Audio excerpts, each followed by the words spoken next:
This episode of the Party Loaded podcast is proudly sponsored by Audible.com. Check out their awesome catalogue of audiobooks with over 180,000 titles to choose from. And be sure to grab a free audiobook on us and support the show by visiting audibletrial.com/endgame. Let's party.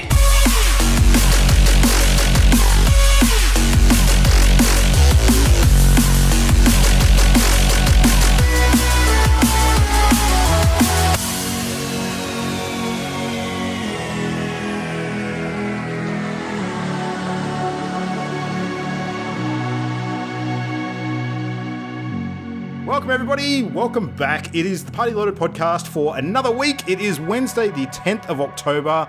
This is your weekly hit of everything great in the world of video games. Welcome again back to the show. I'm one of your hosts, Luke Retallick, partying up tonight with, let's mix up the order a little bit. Let's start tonight with Christian Paulson Brown. Hello. Me? Hello. What's going on? What's Not much, Luke. Not much. No. Here for a podcast, apparently. What's that, sorry? A podcast. Here for a podcast. Yeah. I heard that was maybe one of the things we could do tonight. I think maybe we should bring some friends in to do that. Let's invite Adrian Shear in as well. Hello everyone. How are we? What's going on?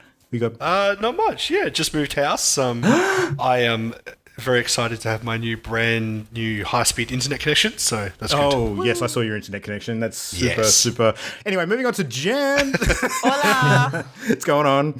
You just gloss right over it. It's his pride and joy, and you're just not letting him have his moment. It makes me jealous. I don't want him to have his moment. It is pretty sweet. Super fast, yeah.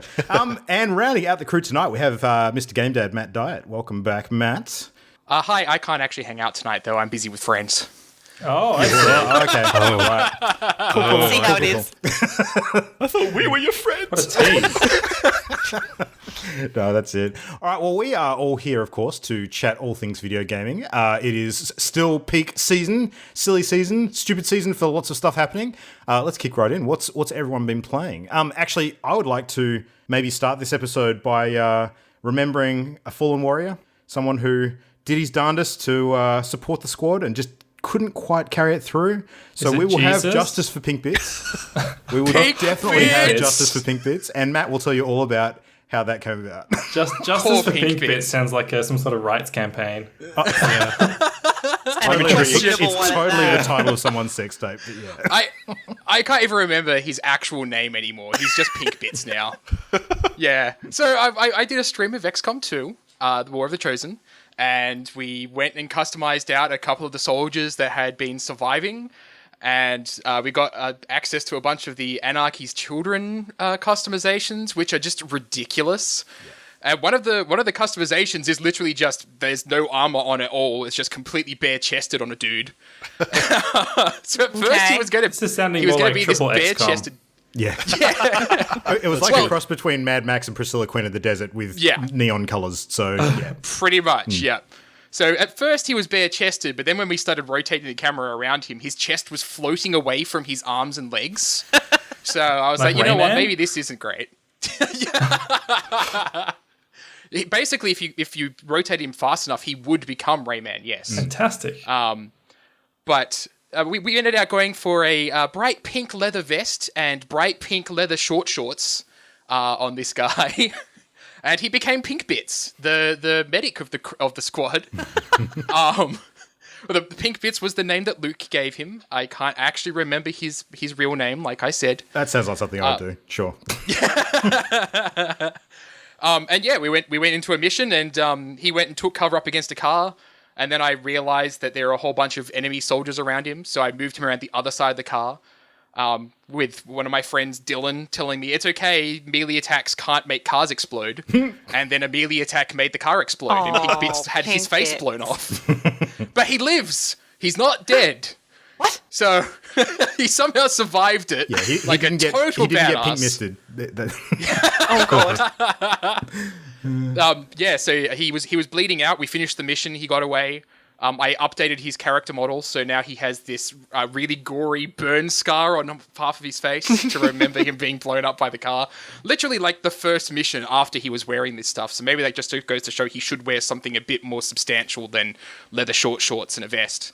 We both know Pink Bits won't learn his lesson. He'll continue to be the half-nude crusader we all love. He is the most fabulous member of the team, so he's not changing, no. What we were saying that he's living his best life. So Yeah. The first one. Yep. the first one, yeah. But yeah, no, I was playing through War of the Chosen last night, and great fun. I'm actually really looking forward to playing some more of it and doing some more streaming. Yay. Yeah, it's really good. I completely forgot how much fun XCOM 2 is, but I know that the closer we get towards endgame, the more stressed I'm going to be. So I'm looking forward to that.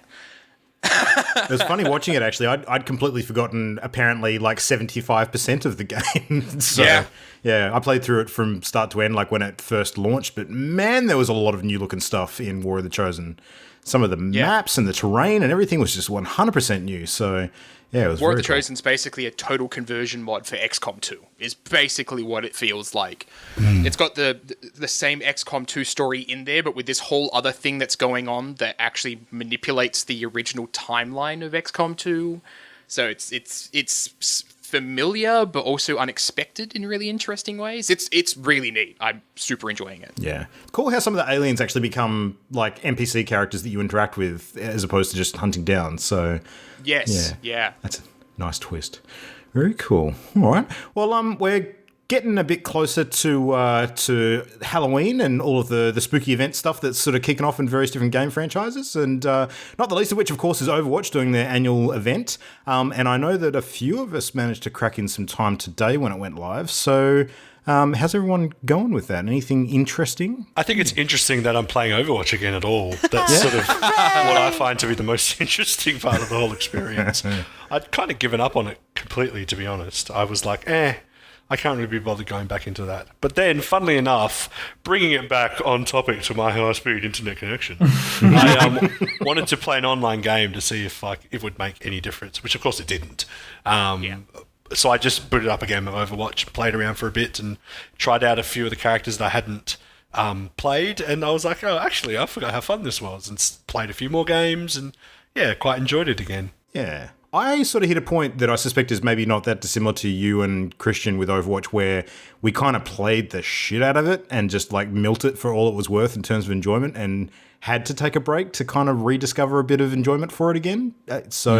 I've been dropping in every so often, but it wasn't until this week that I kind of have been playing it regularly again and sort of just going, the base game is something that I really miss, and kind of am glad that I took a break because now it's actually feeling really fun again. So, yeah, which is cool. I find one of the greatest appeals about going back into it is remembering how polished Blizzard games are, and just playing a game where everything is bright and colourful and smooth and clean and looks really good.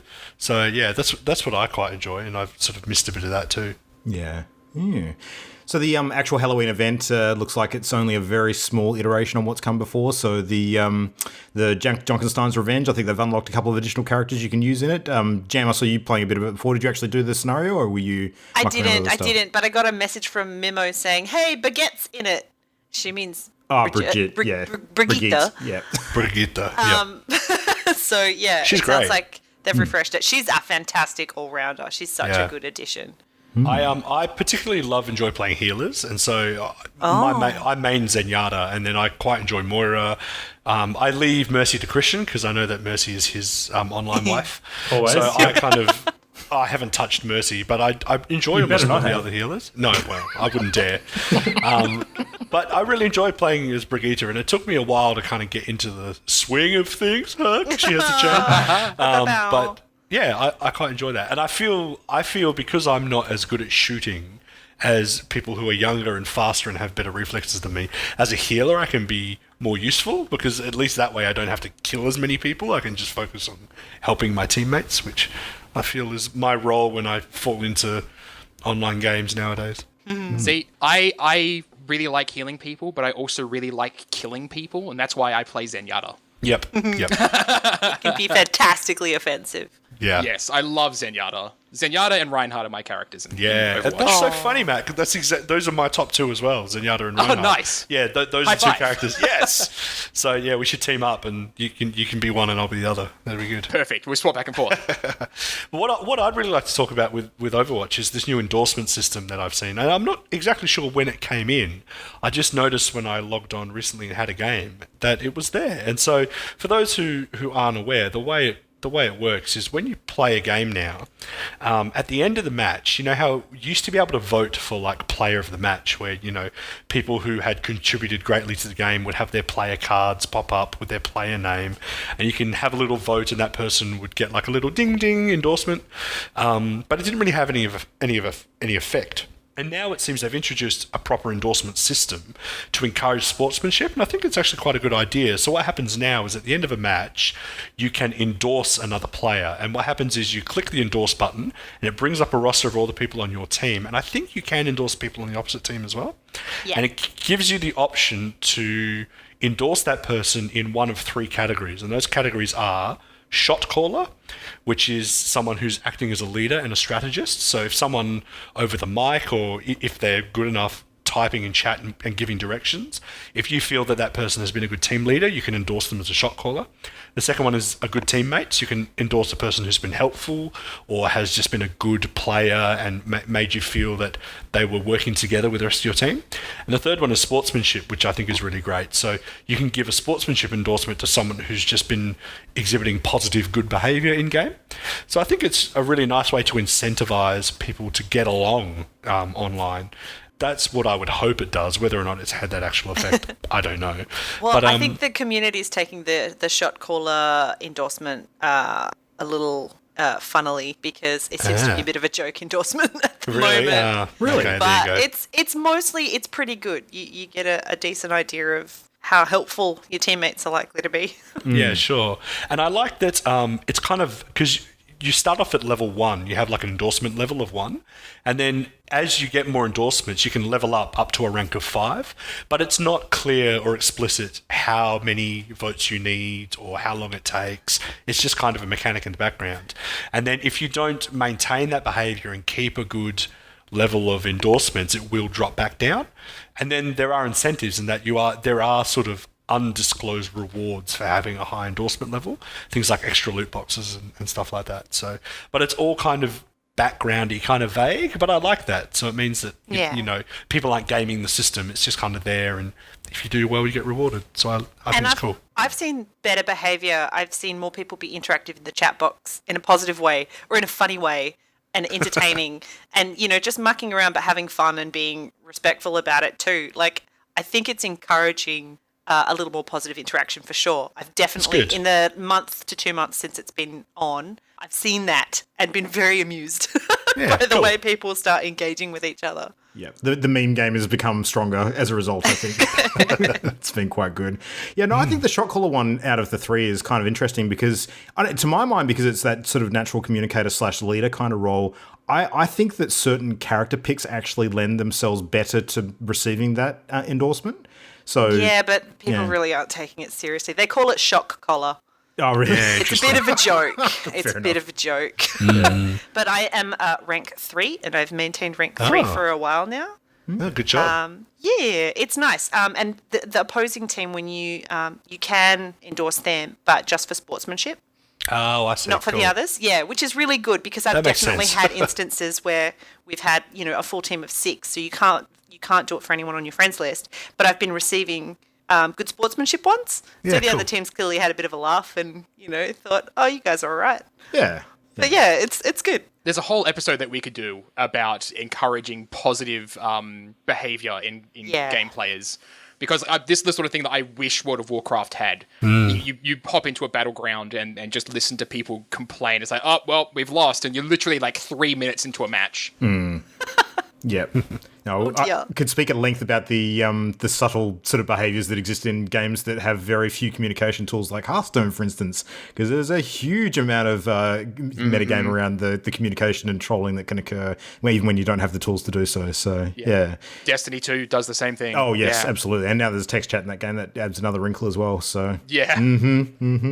Oh, well, Adrian, I also recall that when we signed off last week, you mentioned that you were going to be having a bit of a tryout of another game that's kind of in the zeitgeist at the moment. So, what's going on? So I had mentioned that I was keen on trying out Save the World, which is the Fortnite, I guess you could say the game that Fortnite was originally envisioned to be.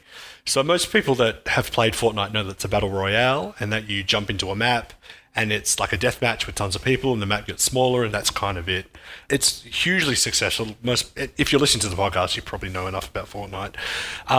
But I was convinced by a friend of ours to jump in and play the game that I think it was originally envisioned to be, called Save the World. And at first I was utterly confused because I had not anticipated it to be so fleshed out as it actually is. I always knew that the Battle Royale came second, and I just kind of figured that Save the World was just like a horde mode. That use the same assets and the same character models. But after now jumping in, it turns out it's a whole different experience, totally divorced from Battle Royale, and really quite interesting. And I won't go into it too much because it is very complicated, which was surprising. But the best way I can sum it up is it's kind of like Destiny, kind of like Minecraft, and kind of like Diablo if you mash them all together. And what I mean by that is it's Minecraft in the sense that it has the fort building that you experience in the Battle Royale, except it's on a more permanent level. And there's more you can do with the buildings, and they play a bigger role in the game than just sort of a quick defense that you put up when fighting other players. Are there more than the 4 pieces of building? Are there different sort of templates? The base building pieces are the same, but what you kind of do with buildings is a bit more different. So you do build more sort of permanent structures and sort of use those to defend against waves of zombies. The way that it's like Destiny is in the background mechanics, where the way that you level up your character and get stronger is by equipping. You actually equip people called survivors, and these survivors are sort of allocated to squads, which in turn represent your character's stats. And then as you gain more survivors, your power level increases, which unlocks newer areas that you can then do missions in.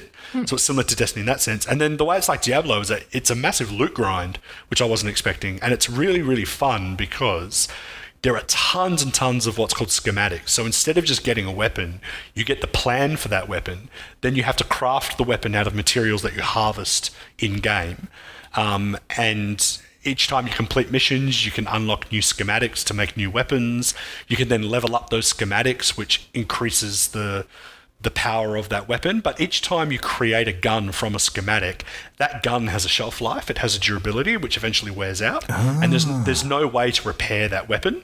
So it encourages you to level up a schematic and then just use the gun. And it's tailored in a good way so that by the time that your gun that you've crafted wears out, you've usually gotten enough materials in the meantime to create a new one. And that's basically all I really want to say about it, just because it's menus. There's so many menus, and I was really sort of overwhelmed at first. But there's a lot of mechanics going on there which make it really enticing, mainly to do with sort of the loot grind cycle and the reward system involved, and how you level up and make your character stronger. And it does have a sort of a loose, well, it's not loose, it has a class system where you pick one of 4 sorry, you don't pick. You earn heroes that fit into one of 4 class systems, which then have subclasses, and then each hero has its own different layout of abilities, and yeah, it's just really cool. So I'm having a lot of fun with it, and it's really great playing with friends because you can jump in and help each other out and build forts together, which is a lot of fun rather than constantly running around hiding from people and being terrified in the Battle Royale mode, which is a different experience. Is there a team cap to the size that you can co-op with, or? Usually 4 in a team, okay. But I'm only playing with 2 other guys, so we usually have a random that joins us. Or you do have the option to place down what's called defender pads and man those pads with an AI when you go into a mission, so we do that too. But sure. Yeah, it's quite fun in that each player has like a home base that you can construct like a massive fort and do whatever you want, a la Minecraft style.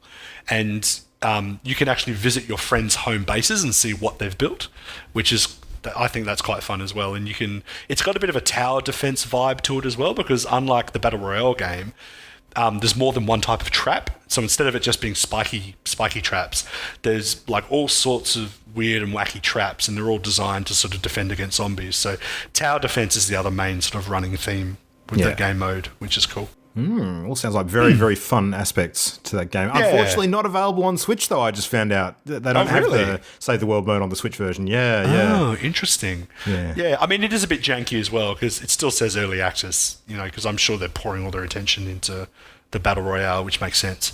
So it's not quite a smooth, clean experience as you might like. And it may not hold my attention forever, but for the moment, I'm really enjoying it. Yeah, that sounds good. All right, well, I think it's probably about time for our ongoing Tomb Raider updates. So my update is I finished Shadow of the Tomb Raider. It's done. Ending was underwhelming. Game overall was fine. I finished Rise of the Tomb Raider, and that's pretty much how I feel. That the game was fine, it's okay, and the ending was actually bad, I'd say. Yeah. Yeah. I don't know. In Shadow of the Tomb Raider, Luke, does it still rely heavily on audio logs, like audio tapes, to deliver its story? Not as much. Not as much? Rise was real bad with that. Shadow, there's a lot more character interaction that delivers the story. Yeah. Awful with the audio logs, just everywhere, peppered all over the place. Audio logs, and you can't even listen to the audio log while playing the game, which is like a mortal sin. If you're gonna force feed me audio logs, let me play the game while I listen to them. But it forces you to stay in the menu. So basically, any time that I was interacting with the story in that game or in open combat, I didn't enjoy it. Like firefights, I found tedious.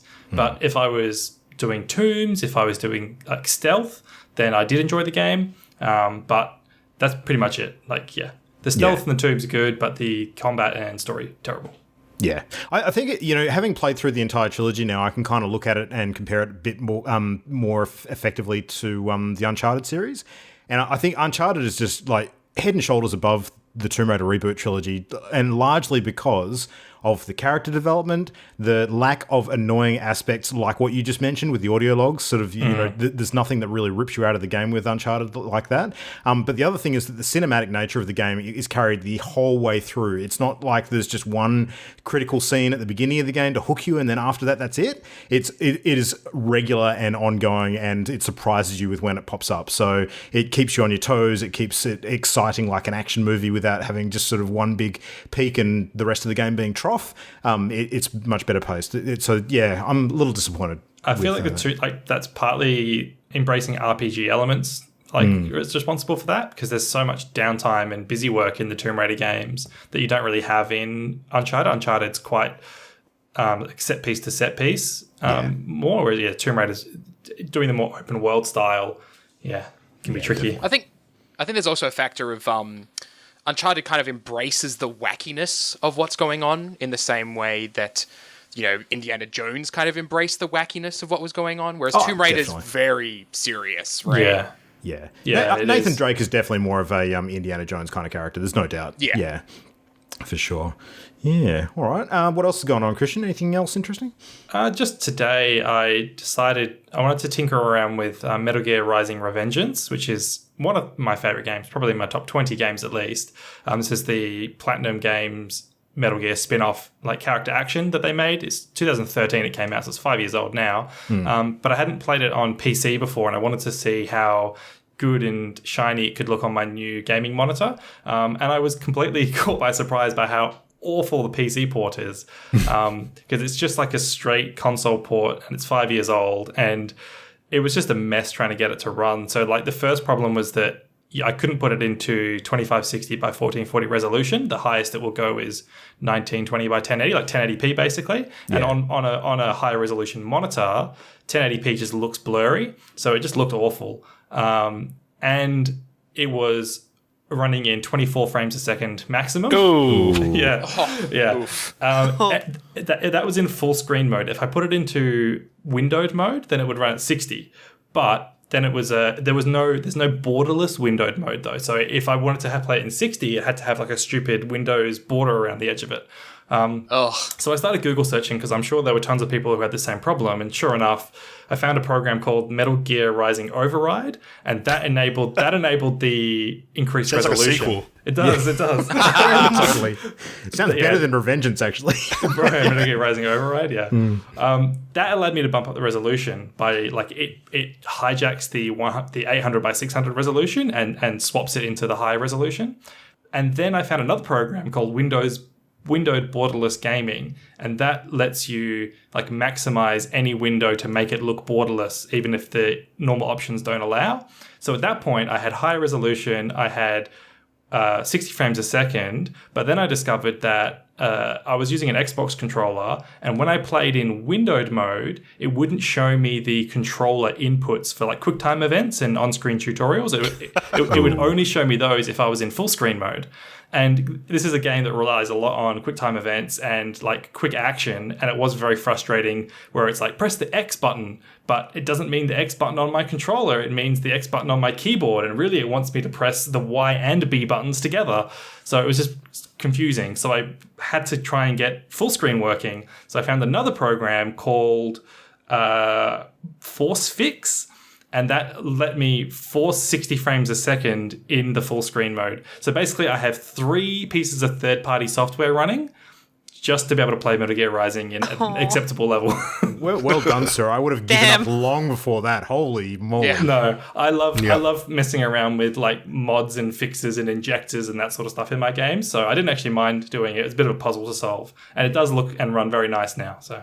Well, anyone keen to play older Metal Gear games, I did happen to see today that apparently Metal Gear 2 and Sons of Liberty and Metal Gear 3 Snake Eater are now available on Xbox backwards compatibility. They've just come out on Xbox One, so you can play the 360 versions of both of those games.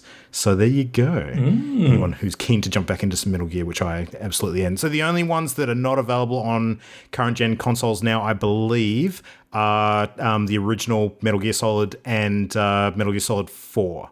That sounds right, yeah. Yeah, you need a PS3 to play both of those. Other than like Portable Ops and Peace Walker, I think that they're not either. Possibly, like yeah. The handheld ones. Oh, yeah, I mean, the handheld ones fitting into a different category. Yeah, absolutely. So, yeah, that's not bad. And, I mean, technically, Metal Gear, the original could still be announced for that mini PlayStation because they still haven't revealed the other 15 games on that. So, who knows? I think they're still trying to work out licenses for some of them. It seems super weird that we don't know them yet.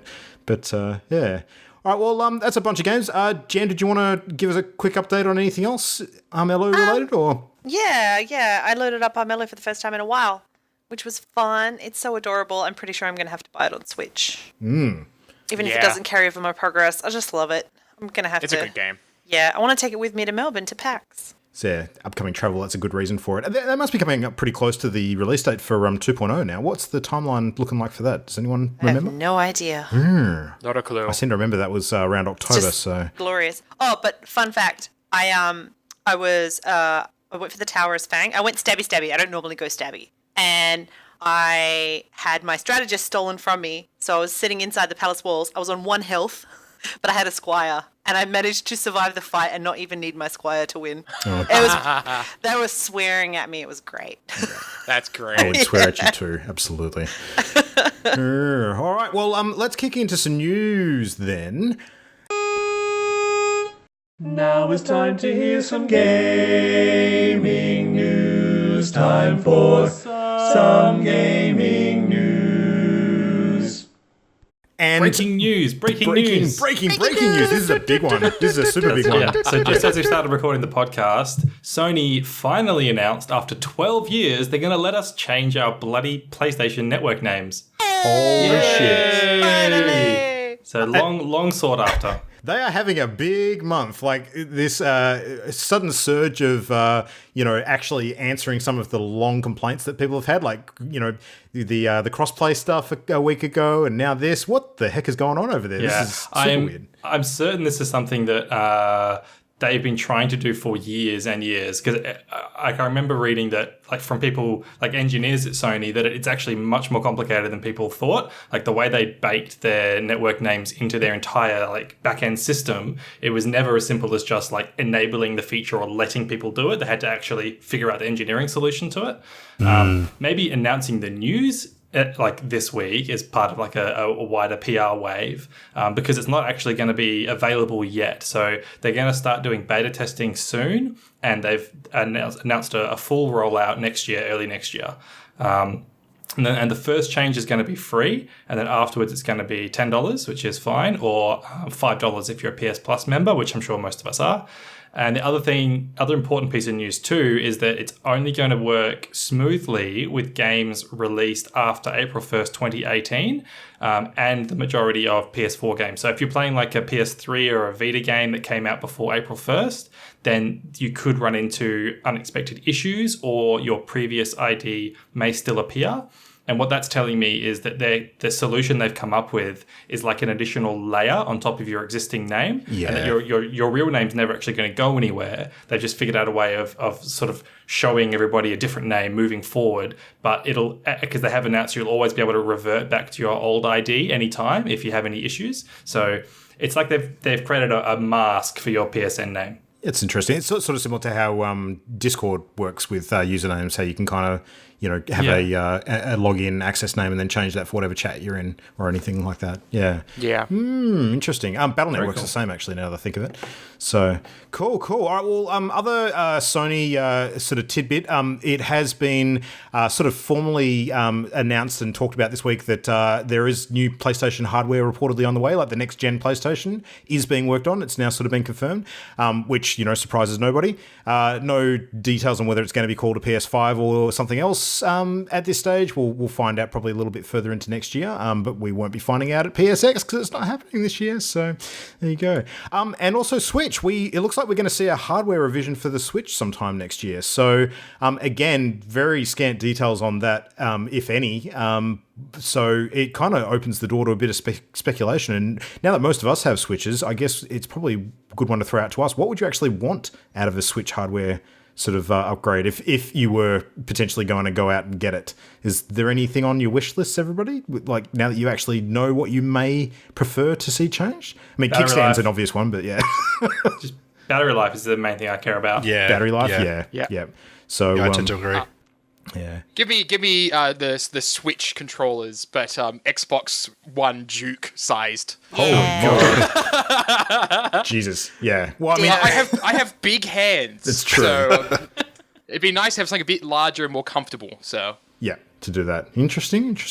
I don't know. I mean, there's all the sort of things that could happen with the hardware iteration, like a better quality screen and more processing power, all that sort of stuff. It looks pretty clear they're not going to want to divide the generation with regards to game compatibility, because that would be a super bad thing. And I think they've probably learned from a few of the mistakes they made around the DS sort of split that occurred partway through the DS cycle. So yeah, hopefully that goes smoothly. But I am tempted to get a second Switch for my household at some point. Maybe this will be a good thing to wait for. We'll wait and see. So, interesting. yeah.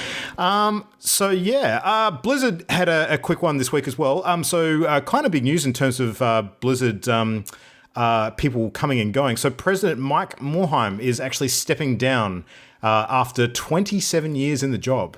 So he's actually one of the original co-founders of the company. He's been around for long time through the original sort of Warcraft, World of Warcraft launch. He was around during the huge sort of spike that the company saw when it just exploded after WoW went live, and he's been a big advisor on a lot of the key projects over the many years. But yeah, no, I think the timing is kind of similar to when various other people have kind of left the company of a senior nature sort of just before BlizzCon, maybe not to sort of take too much of the attention away from that event and kind of get this out the door before that takes place. But even so, it would be kind of cool to see him maybe do a proper farewell at that event, because this guy's been a pretty big personality there for a long time. So Yeah, it would be interesting to see. But he's going to be succeeded by J. Allen Brack, who's the executive producer on World of Warcraft, so who has also been around for quite a while. But, I mean, Morheim's technically going to remain on as an advisory to the company, but not sort of in his formal role. But, I mean, dude probably has earned his retirement, all things considered. Yeah. At this point. Absolutely, yeah. And speaking of BlizzCon, one other interesting thing that came out of the sort of lead up to BlizzCon, because the schedule has gone live now, is that usually the slot immediately following the opening ceremony is where they do the biggest sort of announcements of whatever the year's focus is. And this year, there seems to be a very big slot dedicated to Diablo. So I made a prediction late last year. Jam, do you remember what I said? Something Diablo. Yeah, like I reckon we're not going to see a Diablo 4. We're going to see a new Diablo that is like an always online sort of games as a service version. That's still my call. I reckon this is going to be happening next month. So, well, I mean, Diablo 3 on the PS Vita. No. Love it. No. About time. I want to see everyone bending over to pick up that loot. Oh, man. No, I mean, it's good to see them putting a whole bunch of work into Diablo. They did announce there was multiple Diablo projects a couple of months ago, and obviously one of those was the Switch port. But, yeah, this is obviously the next big thing. So maybe it'll be Diab Go, and it's like Pokemon Diab Go, and you have to, it's like an AR game for your phone. You go around collecting loot. do you know what the stupid thing is? That would probably work because of the loot nature of the game. Yeah, for sure. Just imagine the news articles about how pissed off people would be that kids are now catching demons. Yeah. My son was late to school because he got stuck in a greater rift on the way to class. Got to catch something. Yeah. Exactly. Oh, crazy. So, yeah, I'm excited. I'm real looking forward to seeing what that actually turns out to be. So, yes. Well, yeah, speaking of other announcements, though, Skybound is apparently picking up the last season of The Walking Dead to finish it off. Which... To nervous applause. Yeah. Game developers are like, but gamers like, woo! Well, isn't the important distinction here that they're actually looking at working with the original team that was on that? Like, they're bringing them in? They say members of the original team. The original team was 274 people. I don't think that they can bring on that entire original team. That was all of Telltale, though. Like, not specifically just the Walking Dead crew, wasn't it? No, yeah, that's a fair point, yeah. Like, it could be that they had a smaller team for The Walking Dead, but I would be very, very surprised if they managed to get everybody back. A lot of those people had literally relocated that same week to start working at Telltale. Like, they would have had to move on. A lot of those people will have already found other jobs. Yeah. Like, it's just, I don't think they're going to get the full Telltale team. They'll probably get a few core people to help overlook it. The interesting thing is that Skybound's never really done internal development. They usually use external teams, so it's a really unusual situation. But it'll be interesting to see how it turns out, at least. Because this is Robert Kirkman's company, isn't it? Like the original creator of the Walking Dead comics. Yeah. Yep. That's right. Yeah. So it'll be interesting to see how it goes. Like it's getting done at least, but it didn't really come with any announcements as to what exactly is happening with the original Telltale staff that have been laid off. Like, their situation is still pretty dire. So it's positives and negatives. Yeah. Yeah. Makes sense. That's a shame. Some ports got announced this week too. This one's going to be funny. Gearbox are bringing Borderlands 2 to PSVR. I cannot understand how that's going to work. What a great platform for it, though. Yeah. I mean, yeah. They've had to really rejig it, though. It's out December 14 for around $50, but it's going to be a single player only situation. Yeah, and it makes sense. I don't understand how you could do the VR in that game with that kind of chaos. Yeah. With multiplayer. It will have the full original campaign, but you'll be able to teleport around like most VR things do. You'll be able to slow down time so that you can figure out your strategy in all of the mad chaos. And some of the skills that rely on the co-op play are going to get rejigged too, so that they work. But, I mean, brilliant game. I'm not sure how it's going to transport over to VR. The unfortunate thing I always think about when you get a VR announcement like this, the thing that goes through my head is like, wow, I look forward to watching somebody on YouTube play that. Yeah. You know what I think? Whenever I hear a VR announcement, it's the same as when I hear like new movie coming out in 3D. Yeah, I know. It's lost its shine a little. Yeah. I don't know, Says me, Christian who had a lot of doesn't fun even with have a Skyrim VR, though, didn't you? Not a lot. I had some fun with it. Fair enough.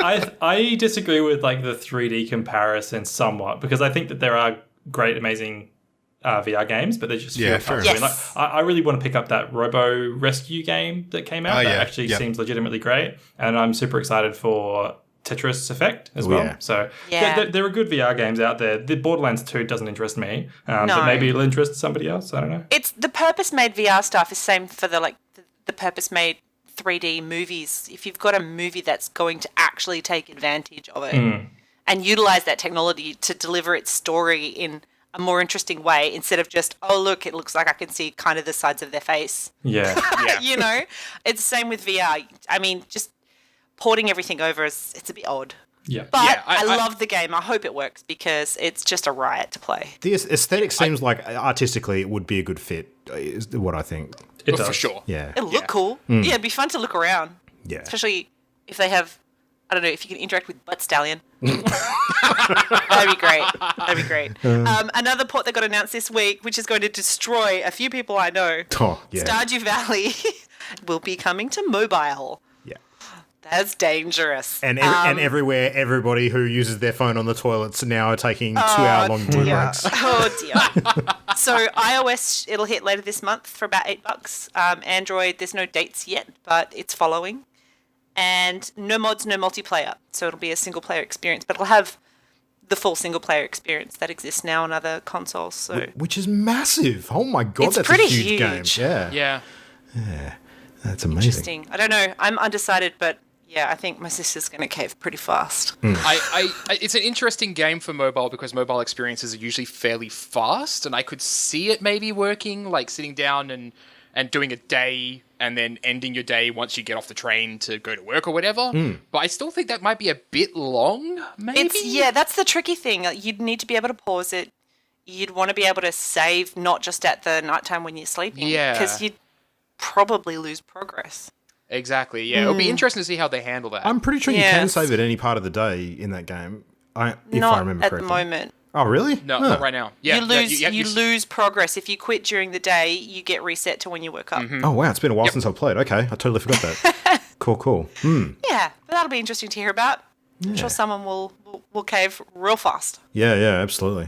Well, I can tell you one thing I'm going to cave real fast about, and we've got now some early details of the first expansion for Destiny 2 Forsaken. So Black Armory is coming out in a couple of months, which is going to be super interesting. So it's expected to follow fairly similar trajectory to what we've seen with the Destiny 2 expansions in the past. So new raid lair, sort of new sort of area to explore, new weapons, that sort of stuff. There is going to be a new category of weapon, though, which is going to be a possible black weapon type, which is kind of like a different level of exotic of some sort. They haven't really explained what it is. I might have some sort of aspect to them that maybe is kind of similar to how masterworked weapons work, but a different flavor or something. I don't know. It's but look, I'm willing to give them the benefit of the doubt at the moment, given how good Forsaken has been, and I kind of just want to play a lot more Destiny right now. I forced myself to take a break this week just because I was overloading a little and needed to play some other stuff as a palate cleanser, but I'm still right in there. This is a good time for Destiny players. So yeah,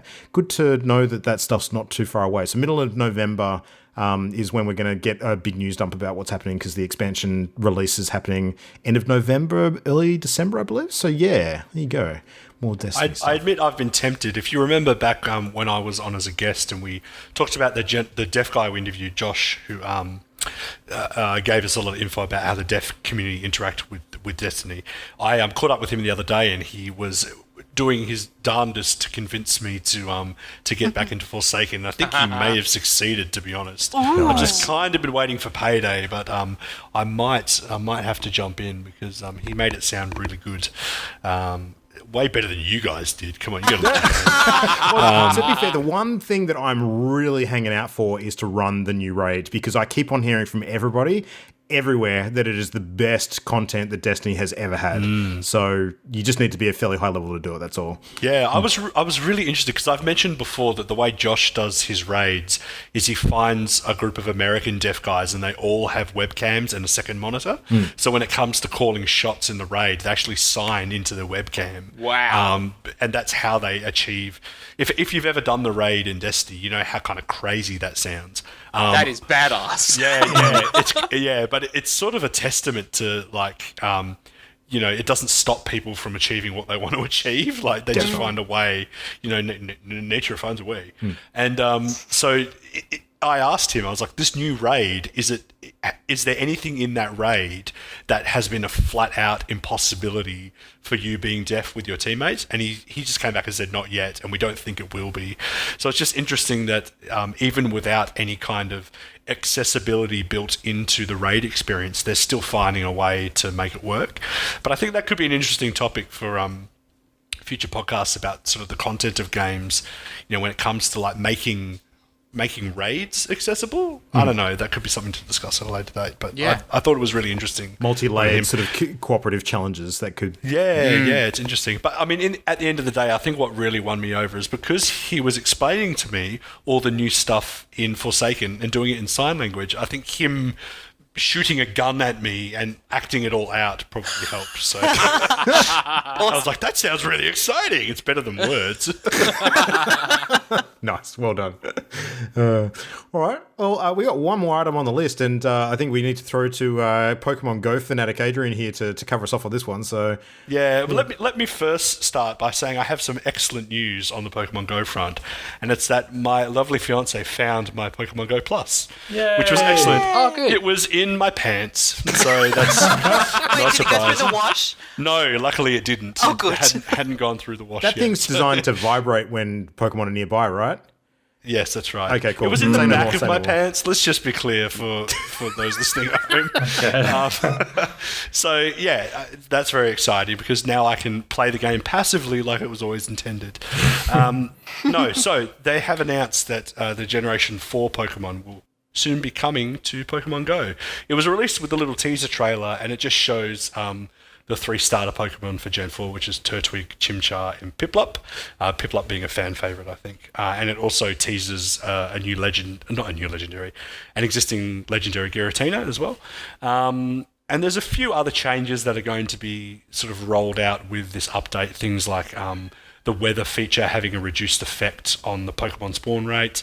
A greater variety of Pokemon in different areas. I mean, that's the kind of thing that's kind of been promoted for a while, and you don't really take that much notice, I don't think. Well, they mentioned that if you keep going back to parks, apparently it starts to show you a better sort of variety on return visits or something like that. Yeah, something along those lines. I mean, that does sound good, especially for those living in regional areas or areas with, a low variety of Pokemon, so that would be good.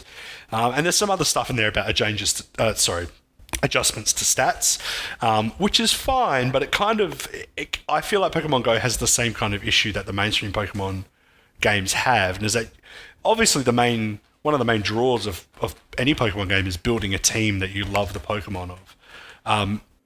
But built into the core DNA of every Pokemon are hard limits as to how powerful they can be. So, a legendary Pokemon will always be better than a Krabby, which is one of my favorites, and I wish Krabby could be legendary. Sadly, he's only legendary in my mind, so I can't have an Uber Death Krabby, which would be great. You need like a transmog system where you can put the stats of a legendary onto a Krabby. That would be great. That'd be so good. Yeah, I'd love it. Yeah, that's one thing that Pokemon still has. I think has failed in ever since its iteration. I mean, I understand that there has to be. Christian and I call them shittos. There has to be a bunch of shittos. We do. In every team, we're like, oh, it's a Pidgey, it's just a shitto. So there'll always be those Pokemon at the bottom of the barrel. But even if you could just pick one Pokemon in your whole collection and make it, really badass, I'd love that. Put that in the new update, Niantic. Yeah. Yeah. That's my advice. Transmogging And we know they're Pokemon, that listening, sounds so- super. That'd be like doing like a seasonal event like what we're seeing for Overwatch and having like different skins available. Can you imagine if Pokemon was a skin-driven economy? Holy Oh, God. shit. Yeah. That would be Everything would be incredible. Heracross. Everything in my collection would be Heracross. Yeah. That's what would happen. Nice. So, yeah, I mean, good things to look forward to. More Pokemon's always great. One thing I really like, I don't know if we talked about this before, did we talk about Meltan on a previous episode? Yes. Yeah, okay. Yeah. So I really love that. I love that Pokemon Go is kind of playing with the idea of releasing new Pokemon into the zeitgeist. I think that's really cool. So, yeah, things to look forward to. Absolutely. Yeah, well, that's awesome. Before we jump on to other things, though, there was another news item I completely forgot about. More breaking That's news. more rumor right now. It's not breaking necessally. It's a breaking for rumor me, going Matt. around. It's breaking for you, yes. There's a rumor going around right now that Microsoft is close to buying Obsidian Entertainment. What? Ah, that's cool. Yeah. For those of us at home, Obsidian Entertainment? So they made Fallout New Vegas. Okay. Yep. They've got like deep computer RPG roots. They got very deep computer RPG roots. And I'm just trying to... Oh, yeah. So That's all the Baldur's Gate stuff, isn't it? Yeah. Yeah. Yeah, Icewind Dale, Baldur's Gate. Yeah. I love the reply from the Obsidian spokesperson. So Microsoft commented, "We do not comment on rumors or speculation." The Obsidian spokesperson said, "Unfortunately, we do not comment on rumors or speculation other than to say that Rumors album by Fleetwood Mac still holds up." Awesome. Oh my god. So yeah, that's pretty exciting. If Microsoft is grabbing Obsidian, that's another really big studio that they would have under their wing. They are on a So- tear at the moment getting ready for the next gen war. Seriously. Oh, yeah. Everyone, I mean, PlayStation this week again, like getting their ducks in a row, getting the PS name changes stuff sorted out. I think the winds are blowing now of like battle lines being drawn and everybody getting ready for the next real big war. That's what I'm really getting the sense of. So, Yeah. I Next aim to gen's be gonna a so casualty of interesting. that war. that's it. For some quick clarification, Obsidian weren't actually the devs of Baldur's Gate and Icewind Dale. That was Black Isle, but the founders of Obsidian came from Black Isle, so it's the same lineage. There you go. Nice. All right, well, speaking of older and more varied and obscured games, I think Christian's going to get us thinking about some of this stuff tonight. So over to you, buddy. What's going on? Yeah. So tonight, for our main sort of topic piece, I wanted to run a quiz for everybody. And by everybody, I mean you listeners as well. So Yay. I have a couple of different games that we're going to play. And as you're listening, you can play along and guess in your head and keep yourself honest about whether you're get everything right. We'll know. Yeah, we'll know. We've secretly implanted bugs in each and every one of you. Yes, exactly.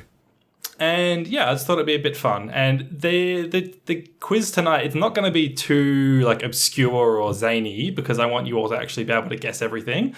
And yeah, we're going to start off with an ESRB Guess the Game quiz. Now, this was inspired because on an IGN podcast, Game Scoop, they have a segment sometimes where they'll just read out funny ESRB rating descriptions. Now, this is the body in North America that actually like classifies their games, gives them like a T for teen or a M for mature rating. And sometimes the sort of very dry and matter-of-fact description of hilarious things in games can sound quite comedic. And I thought it would be fun if I start slowly reading out the description of a game from the ESRB, and then you all need to jump in when you think you know the game, and you can buzz in just by saying your own name. That's, I think, the easiest way to do it, rather than coming up with a custom buzzer noise. Yep. Let's test our buzzers now. I think it's worth a... Yeah, so test your buzzers. So Luke, Yep. Luke, that's fine. Cool. Matt. Yeah, that's good. Adrian, your buzzer's a bit slow, Matt. Yeah. Matt? Oh, shit, sorry. Adrian. And then Jam, what's your buzzer? Jam! Yay! I think your buzzer's Jam. Jam! Jam! Now, I have censored a few keywords or like omitted a few keywords when the description is going to give things away too obviously. And if you guess the game and get it wrong, then you have to wait until everybody else has had a guess before you can try again. Okay, So that's fair. We're going to start off pretty easy. You should be jumping in pretty quickly to guess the first couple of games. So as soon as you think you know, just jump in. So here we go. Game number 1. This is an action game in which players build forts, gather resources. Luke? Fortnite? It is Fortnite. That's 1 point to Luke. Oh, keyword. That's right. What a chin scratcher that one was. You didn't get a did you raise I was in. like, it's not going to be Fortnite. I won't say Fortnite. Ah, shit. Okay, so that's 1 point to Luke. Yeah. Okay. That was a test. That felt like a dirty point. Game number 2. In this action role-playing game... Adrian. Yes. Fortnite. No, it is not Fortnite, and now you must wait until everybody else has guessed before you can guess I again. thought the answers were all going to be Fortnite. No, I misunderstood. Pepsi, partial credit. No. In this action role-playing game, the player's objective is to defeat an alien army that is Jam? silent... Yep. Ooh, Mass Effect? I'm gonna... Wrong. No. Oh. An alien army that is silently abducting entire human colonies. Players must assemble a team of henchmen, command a spaceship, and travel to distant planets across a futuristic galaxy. At its core, the game involves a combination of conversation/interaction with Luke? characters. Yep, I'm going to say Mass Effect 2. correct. Oh, you bastards. It's so the Technicality. game is Mass Effect 2. You had to get it right. That threw me off. I'm sitting here, I'm like, that's totally Mass... Oh, hang on. So Mass Effect. Yeah, in Mass Effect 2, you don't rescue people from abducting colonies in Mass Effect 1. yeah, the moment you said Game jam, not a colonies. franchise. Jeez. Yeah, that's right. Y'all can get stuffed. I like some of the other parts in the description where it's got like a handful of cutscenes depict dramatic interrogations in which human characters are threatened, punched, kicked, and shot by alien creatures. The game contains themes of illicit drug use, addiction, trafficking, often focal points to branching storylines. For example, Morith likes dancing while on a drug called Halex. The ESRB, blah, blah, blah, blah. During the course of the game, players may enter a bar where alien pole dancing exists, choreography highlighted on big screen monitors, or hear suggestive comments such as sexual deviance, enjoy Solarian flexibility. Wow, they're really hitting all the important content with this, aren't they? It's important. Oh, such a good game. That's great. Though an alien human may gyrate her hips while on top, actual sex is never depicted. The camera cuts away to space furniture and ceilings. I love that it's space furniture. It's space not just furniture, regular like they know- It they know always the cuts away to difference. space furniture. Oh my god. All right. Okay, game number 3. Game faces on. This is a first-person shooter in which players join rebel forces to take down an oppressive corporation on the Adrian. Yep. Is it Wolfenstein, The New Order? No. Wrong. Okay, take down an oppressive corporation on the fictional planet of blank. As players explore open-world environments, they complete missions to gain experience and increase their characters' skills/abilities. Players use machine guns, sniper rifles, flamethrowers, explosives, and weaponized vehicles to kill human-like creatures and hostile aliens in frequent combat. Firefights contain realistic gunfire, injured enemies scream. Some missions depict intense acts of violence, viewing characters getting electrocuted, shooting a man in the face, killing players, incinerating a cult member as part of Luke? ritual sacrifice. Yep. Halo Combat Evolved? No. Okay. The dialogue contains jokes/one-liners that reference sexual material, e.g., I will hang myself from my own tombstone if I can't put my bone in you. If there's anything they love more than getting to second base with their sisters, it's cars. Bacon is for sycophants and products of incest. Matt! Yep. It's Borderlands? Correct. Oh man, I just couldn't figure out which one. That was It was the bacon is for sycophants. It's Borderlands. I can't remember if that's 1 or 2. It's one. It's 1. Oh Okay, man, yeah, I was See, right I was like, then. yeah, pretty sure it's Borderlands, but I'm gonna get caught out in which bloody one it is again. That's a great line. All right. Next game. So that's 2 to Luke, 1 to Matt. Yeah. This What's is my score, Christian? It's -2? No. This is an action game in which players assume the role of blank and blank. Humans Adrian. survive. Yep. Ratchet and Clank. No. How bold would you have The felt next if you word got was those? human survivors Wait, battling. Matt wanted I to said guess. Matt. Oh, Matt. No. Okay, go just Jack and Daxter. No. Human survivors, people. I'm sorry, Christian, you have to start again. I wasn't listening. All right. This is an action game in which players assume the role of blank and blank, human survivors battling their way through a post-apocalyptic world. From a third-person perspective, players traverse Jam. through... Yep. The Last of Us? It is The Last of Us. Nice work. That's basically the same thing as Ratchet and Yeah, Clank. Basically. And Jack and Daxter, yeah, definitely. Jesus. Next game. So we've got 2 to Luke, 1 to Matt, 1 to Jam. So this is an action-adventure game in which players assume the role of a mythical dog that attempts to restore... Adrian. Yep. Okami? It is Okami. Oh, nice one. There you go. Okay, fairly even spread on the points so far. I would have actually said The Last Guardian for that one. Yeah. But you don't really assume the role of the dog in that one. No, You that's kind of- true. That's a good point. Yeah. I was either going to say Okami or Fortnite, so I'm glad I got it right. It was the space furniture that gave it away. Yep. That's right. Yep. All right, next game. This is a first-person shooter in which players assume the role of a warrior tasked with defending a city from hostile alien forces. Players explore ruins across the solar system, acquire various relics, and battle insect and robot-like aliens. Luke. Adrian? That was Luke first. Yeah, go on. Doom. No. Okay. Adrian? Is it Duke Nukem? No.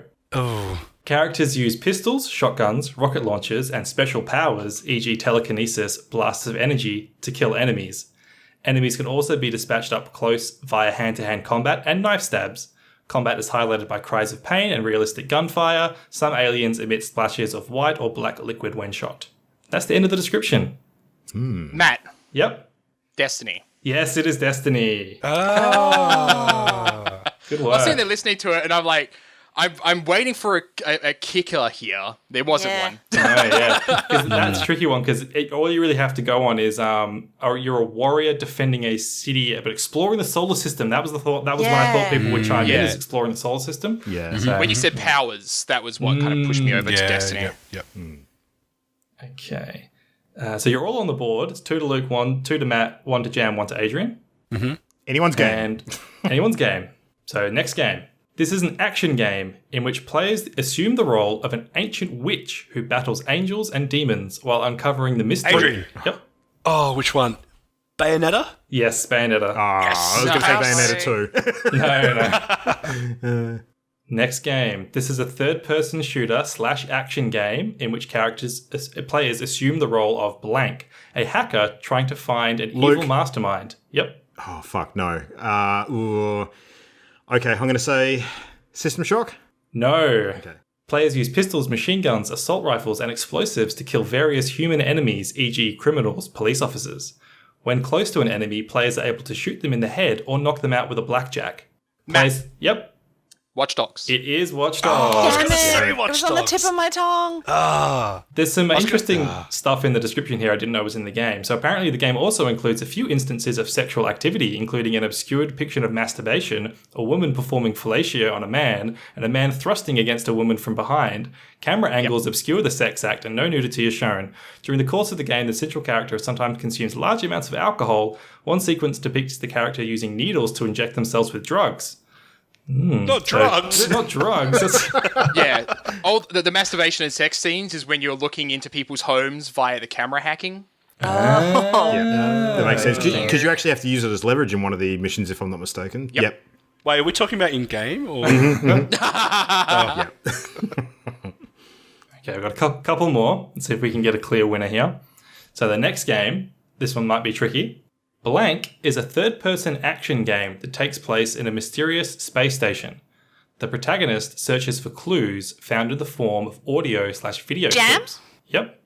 Dead Space? It is Dead Space! Nice. Wow, I thought there was going to be a few kind of things that could fit that criteria. I was just going through the process of elimination to make sure it wasn't Prey. Because yeah, that's what I thought it might trip you up as Prey. yeah. Okay. Is everyone on 2 points now? No, Matt's Matt on has 3. So Luke 2, Matt 3, Jam and Adrian are both on 2. Okay. So unless Matt gets this one, we'll have a tie, and I do have a tiebreaker one. So let's go. So this is an action game in which players assume the role of blank, a nomadic hunter trying to reestablish his Adrian. tribe. Yep. Oh, his tribe. No. Oh, Fortnite. Wrong. Okay. From a first-person perspective, players engage in missions that involve tracking/hunting animals, resource gathering, and combat against rival tribes. Players use arrows, spears, and clubs to kill enemies in frenetic combat. Some sequences require stealth kills in which enemies are stabbed in the head or slashed up close. One cutscene. Matt? Yep. I know it's a Far Cry game, baby. But I can't say anything more than that. I can't remember the name of the one. I don't want to Google it. Ooh. I know. No, you're not allowed to say. guess. I know. If you don't want to have a guess, it's someone else's if they want to say their name. But there you go. That's the tip for somebody. One I was cutscene thinking Far depicts- Cry 2, so I'll go Luke. Yep, I'm going to guess Far Cry Primal. that is correct. Damn it. Yeah, that was Okay. it. It was on the tip of my damn tongue. Yeah. So we've got Luke on 3, Matt on 3, Jam on 2, and Adrian on 2. So this next one is just for Luke and Matt. So whoever chimes in first is the winner, Whatever. and as long as they get it right. Sorry, My guys. Mass Effect answer. Can't we have a winner between me and Jam as well? Yeah. No. I guess maybe I could just look one up quickly. But let's No, do it's alright. Adrian will probably get it. I bet it's Fortnite. Okay, so this is for Matt and Luke. Okay, this is a sandbox simulation game in which players start a new life as the mayor of a town. Players engage in activities such as fishing, bug catching, and interacting with neighbors. Luke, Yep. Stardew Valley. No! Matt! It's I yours. know what this one is. You Can I want just to get Matt! it? you want to listen to the rest of the description, Matt, because it's free. It's Animal Crossing. It is Animal Crossing. That wins. Damn it. All right, wasn't now wrong. I mean, we are going to determine third and fourth place. Okay, so at the moment we have Matt is winning. Matt won. Matt first place. Luke second place. Yep. And then let's go for just picking a random game here. Okay, let's go for this one. All right, so this is for Adrian and Jam. This is a multiplayer strategy game in which players assume the role of magical summoners who settle political disputes with arena-based battles. From a three-quarter overhead perspective, players control animal and human-like warriors who use swords, arrows, guns, and magic attacks to kill opponents' minions in melee-style combat. Higher kill counts result in additional achievements, e.g. leveling up. Battles are accompanied by slashing sounds, colourful projectiles, red blood splashes. One vampire's attacks cause larger blood pooling effects. A variety of female characters... Adrian. Yep. It's obviously Battle Chess. It's not battle chess. Oh my god. God damn it, I'm not going to get this. A variety of female characters are depicted in form-fitting outfits that expose mild cleavage. Suggestive jokes can occasionally be heard in the dialogue, e.g., "Sorry boys, I keep the fuzzy cuffs at home." Is that a rocket in your pocket? Or, "For only $2.95, I'll leave you breathless." Oh my god. One playable character drinks frequently from an oversized cast, slurring phrases such as, "The only time I have a drinking problem is when I spill it." His drunken rage ability can be used to reduce inflicted damage. A few sequences also include warriors with lit cigarettes / smoking pipes. I don't know. Do you want to have another guess then, Adrian? All right. Now, this is going to be another one, lightning round. This is a first-person shooter in which players join an international task force trying to restore peace to the world. Adrian. Yep. Overwatch. It is Overwatch. Nice. Congratulations. What was the other one? That was League of Legends. Oh. It's Yeah. interesting that I noticed the descriptions never have they don't guessed mention that. multiplayer. Yeah. okay. Destiny, yeah. Borderlands, none of them mention multiplayer. That's interesting. Like I was expecting you to pull me up on the Animal Crossing thing and say, no, you have to say which Animal Crossing specifically that's this one's too much. referring to. What a It's dick not move that would story-based. be. All Someone's right, so salty. Matt, you're our winner, then Luke, then Adrian, then Jam. I'm sorry. It's fine, it's stolen. It's... Yeah, there's a I call quiet hacks. dignity in being last, I think. I know, because it's normally me.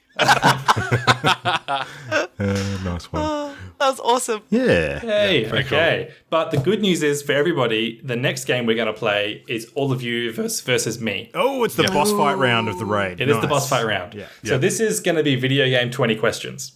So I'm going to have a secret video game embedded in my head in a small metal chip, and you must guess what that game is. So obviously you have 20 questions to guess. Adrian gets the first question. Yeah, I was just thinking the exact same thing. Yeah, you're all gonna take turns, but you can talk amongst yourselves whenever you want to like discuss ideas or come up with questions. But you're only allowed to guess once. So if Adrian just jokingly guesses Fortnite, the game's over. Okay, Adrian doesn't get first it. question. Oh, I promise I'll try really hard not to do that. But if somebody does blurt out a name, before I answer it, you have to come to a consensus and say, do we want to do that as our That's guess? a good. Yeah. Yeah, That's fair. I'm not going to guess something completely ridiculous, some obscure Atari game or anything. It's going to be Thank a game you. that I expect you'll at least have heard of. If you haven't played it, you should know what it is. And your questions must be yes or no. But sometimes it can be difficult, and I might say sometimes or unclear or maybe. I'll do my best to keep it to a one-word and as clear as possible answer. So I have the game in my head, and we're going to start off with Luke. So you can think of whatever creative questions you want from game features, game releases, anything like that, console, whatever. What's your first question? All right. So there's a couple of ways we could play this. We could ask a divide down the middle kind of question to sort of split the pile, or we could ask something a bit more specific and hope we strike it lucky. So I don't know, guys. What do you think? Should I ask a 50-50 style question or something maybe like a genre question? Release date questions, also another one. You should ask, are you really the leader of the Quickie Mart? Really? You? Actually, no, I think Jay makes a valid point. So my... Release post First- 2005 or something? Yeah, actually, I'm going to just go decade. So is the game released in the last 10 years? Yes. Okay. That's a lot of games, though. It is. It is. But it does wipe a lot out. Yeah, it's Yeah, true. we're not that's looking true. for anything nostalgic. Yeah, yep. All right. So next we're going to go Matt. Is it a first-person game? No. Okay. Next we're going to go Adrian. Is it a platform exclusive game? Yes. Good question. I like that. That's a really good question. Shall I try narrow it down? Is it PlayStation exclusive? No. Okay. So now we're back to Luke, and that's 4 questions. I'm just wondering whether it's worth asking the same question of Xbox just to wipe out the PC option. Because if it's platform exclusive PC, then that's still a shitload of games.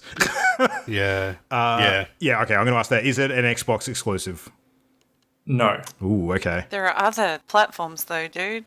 What about Nintendo? True. Also, just to state, if you have anything where you'd like me to clarify what I mean by a term, or what then you can ask me clarifying questions like, what do I think is a platform, that sort of thing. We're back to Matt. Right.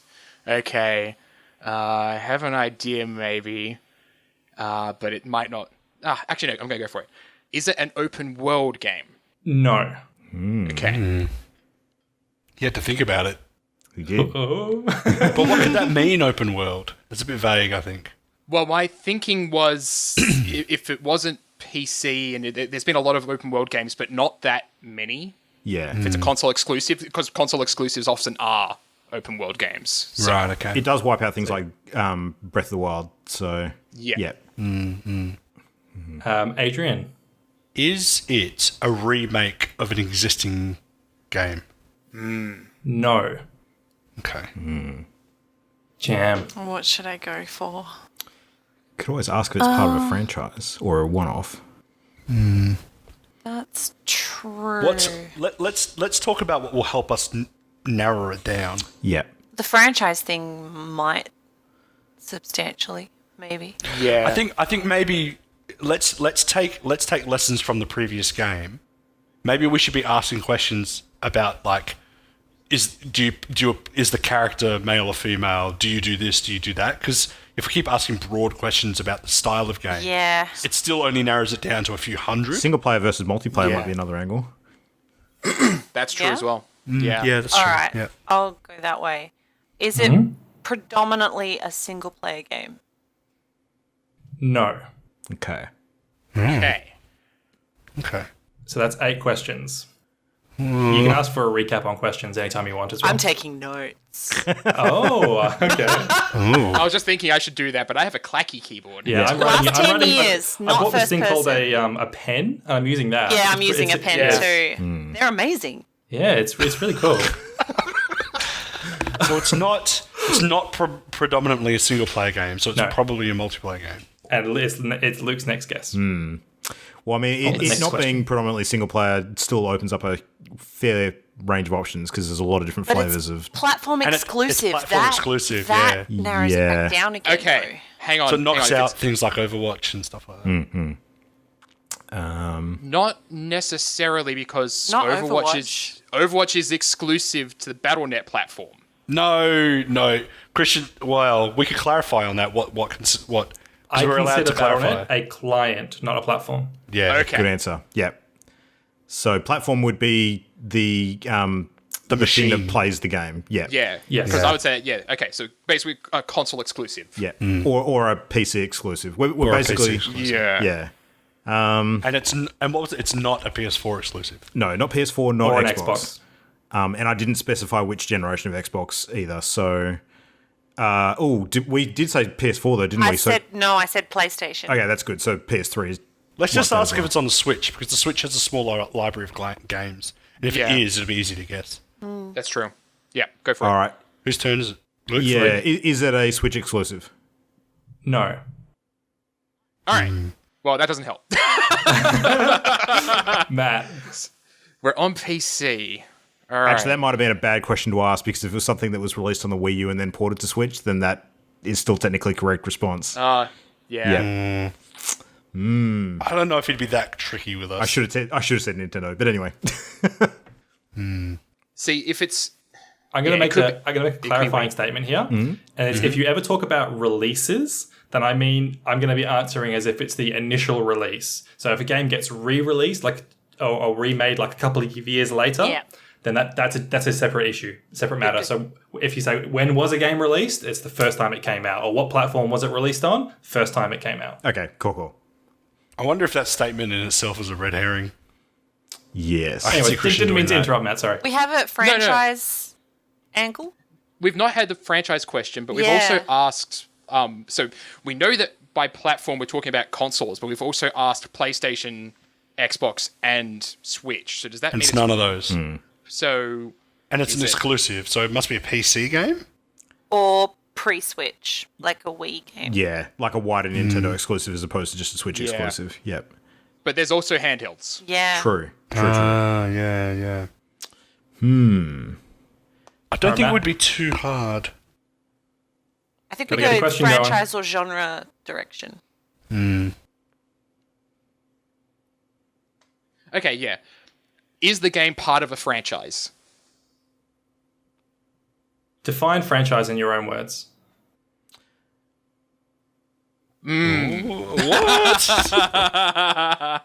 Okay. Franchise as in it could be a... I don't want to say numbered sequel. No, because I'd that's say not- linked that's not linked accurate. games to do with the setting or the characters. Yeah. Okay, yes. All right. Adrian, your question next. We're up to you've used 10 questions. You're halfway done. Oh, God. I think I know what it is.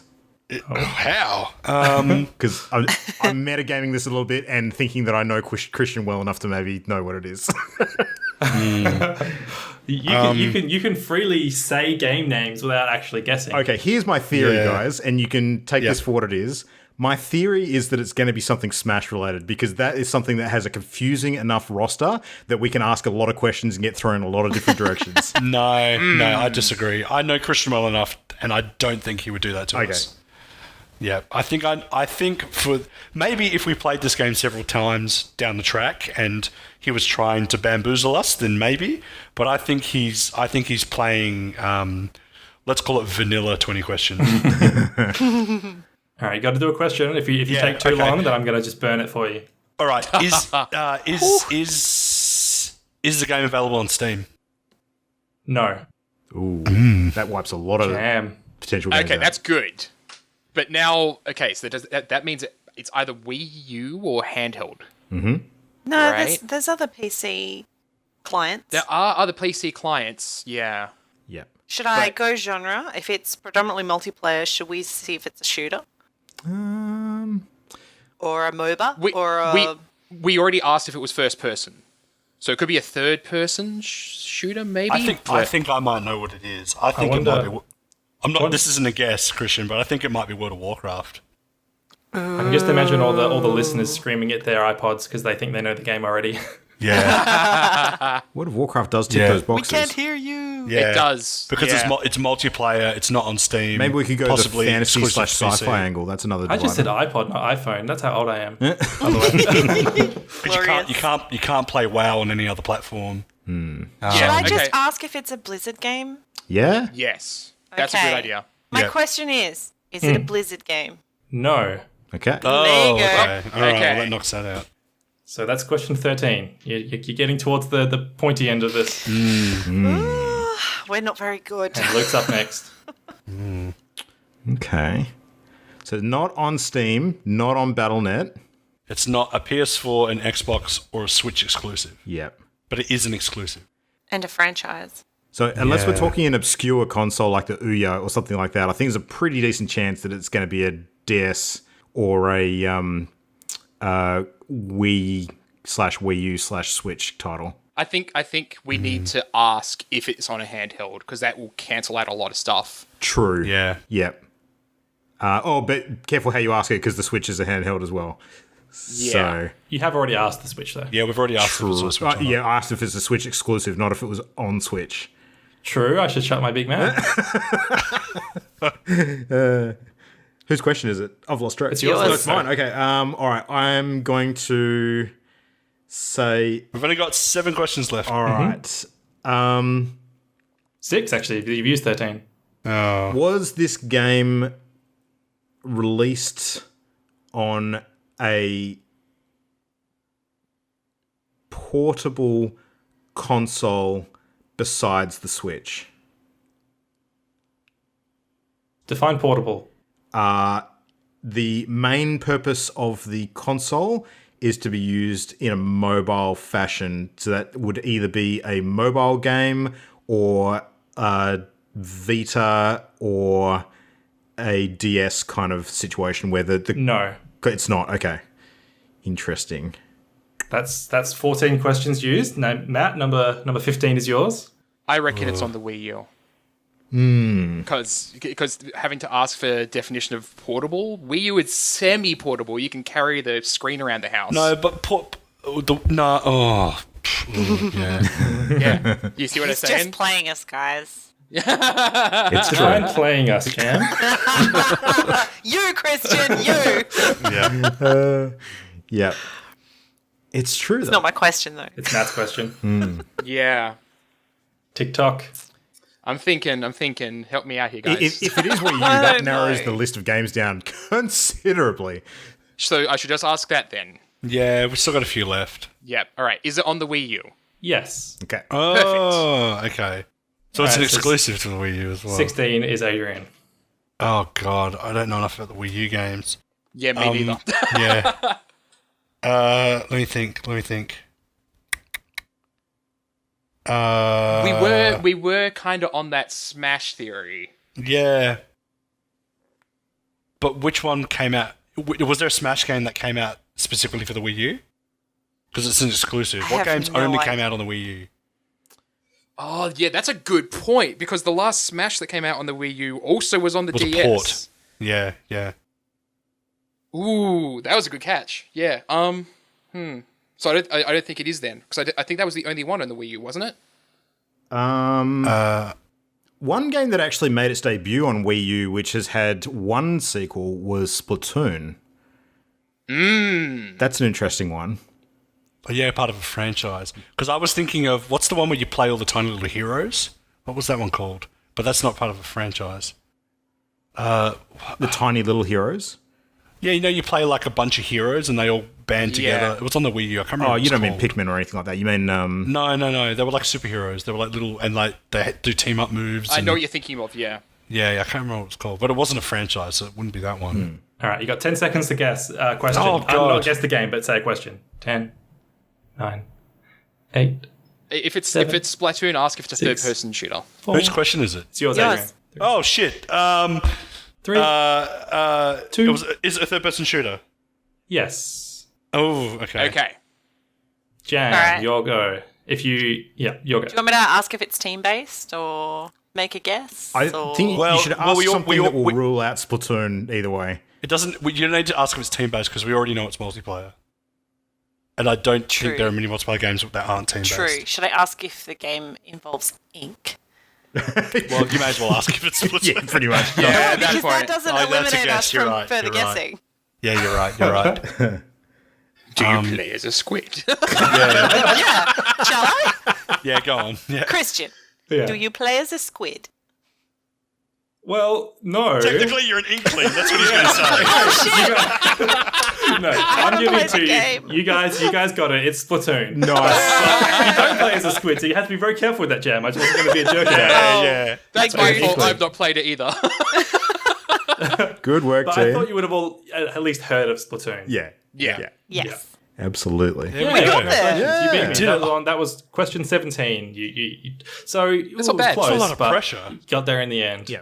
That was good. That was a good little and certainly one of the more fringe ones for a lot of people where it wouldn't have been immediately obvious too. So yeah, it's cool. Yeah, Didn't go for plus something too obvious, but yeah. Yeah. And the I Nintendo's wasn't weird expecting. cycle as well. Like yeah. two consoles to deal with in there. I was just thinking like just guess Nintendo, guys. You were like, is it PlayStation? Is it Xbox? And then just like 10 more questions. I'm like, just there's one more. Yeah, well, to be fair, we should And have then we asked asked if it Nintendo was for the Switch. Switch. That would have made things a lot easier. Yeah, We. it would have. He says we. Yes, I say we. But well done, you beat me. I'm finished. Super cool. All right, well, curious to see how everybody playing at home did. So, can't really say if you got was less fun. or more questions because you didn't No, get the but chance to they'll ask know it them. in their hearts. Yeah, Yeah, they'll know. yeah. We're going to get tons of mail. Like, it was Splatoon, you moron. They knew after question 1, and we all they suck. Impressive. Somehow. Yeah. Nice. Well, I mean, to be fair, it could have been something a lot more obscure than that. We would have taken a few extra questions to narrow it down, but that was good. That was good. Cool. Right around question 15, I was convinced it was Fortnite, but I just didn't want to say it. I appreciate your restraint. Yeah. You guys, Very you guys much. should thank me. If any listeners do have some feedback on whether they liked that segment, if they thought it was fun, please do let us know. I'd love to I hear did. feedback on that segment. So Yeah. Luke, if they wanted to send us some feedback, where would they do it? I reckon there's a couple of good ways to do it. If you want to do the old-fashioned one, we've got mail@partyloaded.com. You can hit us up on the emails. But we also like to get involved with people who chat to us on the Twitters. So at Party Loaded Show. Facebook, just search for Party Loaded. And you can find us a few other places around the internet as well. We do stream from time to time, like last night. So Matt was running the XCOM stream last night and more planned in future. So you can just check out twitch.tv/partyloaded. And we've got an archive of video content over at youtube.com/channel endgame as well. And there's the places you can find us. There you go. It's good. So, we have a little bit more sort of coming up this month before we start getting a bit crazy and doing the travel thing. I think it's probably not a bad time to mention that we do have some stuff happening at PAX for those of us who are traveling over there. So, Matt and Jam and I are planning on heading over this year and doing a few bits and pieces. So, yeah, Jam, where's the first place people can find us at PAX if you are so inclined to travel there this year? Well, Luke's going to be on stage. Aren't ya? I am, yes. There is a Are people panel. going to be flinging dollar bills at you? No. I will not accept flinging. You have to come up and put them in the garter belt. Thank you very much. So there's going to Perfect be a response. podcast off called Party Mode. It was in the EB Theatre. Yeah. I don't know exactly where the EB Theatre is. It's probably one of the newly minted ones with the... The maps aren't out yet, well, have they just but come the out today? schedule is, and I'm just opening it to grab the details. Yeah, so it'll be on Saturday evening at 8 p.m. in the EB Theatre. So this one's being run by the Australian Gaming Podcast Network, or the AGPN, so there's going to be a bunch of other shows sort of that have various different people involved and sort of running a few teams in a head-to-head video game contest. So the one last year was a lot of fun, and we've been asked to get involved this year, so I'll be heading that little pocket up to represent one of the teams. So that'll be cool. So if you happen to be there, please come along and cheer and holler and ridicule and all that good stuff. Just would love to have you in the audience. That'd be super cool. But prior to that though, if you are so inclined to assist a fantastic charity, that being Child's Play, which is part of the Penny Arcade family, you may, if you're quick enough, still be able to catch a ticket for the Child's Play trivia charity night. Yeah. which is held at the Games Laboratory on the Wednesday night prior to PAX. So what's that, on the 24th? Is that right, the date right? I think so. I think that's right. Yeah, Wednesday the 24th. So you can come and catch us there. We'll be around the place. I think we're planning on hitting up a couple of panels together. I'm sure a bunch of us will be at the Dark Room live game because that's going to be a lot of fun. Following up for the stuff we talked about recently. Yep. So, yeah. I will say that after tonight, I feel much more qualified for the quiz night. Yeah. Don't get your hopes up. Good training for that. Have you been informed of our table name?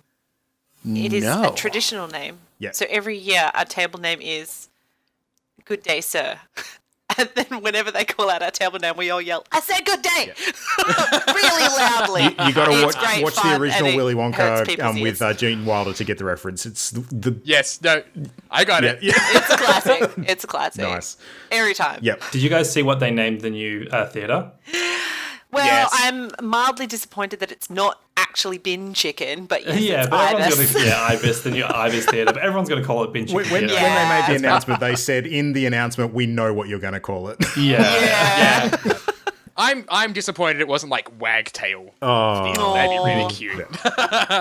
No, it's all good. No, it'll be fun. Apparently, they've done some significant renovation to the venue, so we'll see how much extra room is going to be in there. Ooh, I didn't realise. Yeah, That's awesome. that's it. And hopefully next year we can actually get the full team across and have all of us Yeah. there at once. That would be super. Don't cool. you worry, Christian and I will be entertaining ourselves plenty while you leave us alone in Perth. Yeah, Abandoned. It's fine, that's right. that's it. Aw. Like stray kittens on the street. That's right.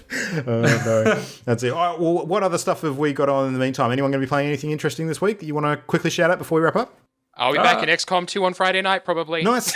I'm considering getting Assassin's Creed Odyssey, but if not, I'll just be playing Revengeance over and over again. Nice. Holy shit. If you do get Odyssey, I probably will cave quickly afterwards too. So Ooh, okay. if you do it, don't tell me. I'll see how cheap I can find it. Shit.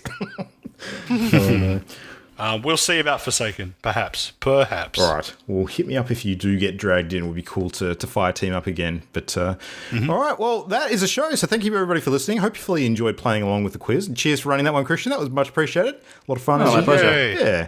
But we'll be back with more fun stuff next week. Got a lot of stuff to get through games-wise in the meantime. But thanks for listening, and we will see you again in 7 days' time. Good night. Bye-bye. Good night. Bye. The Party Loaded podcast is a Channel Endgame production.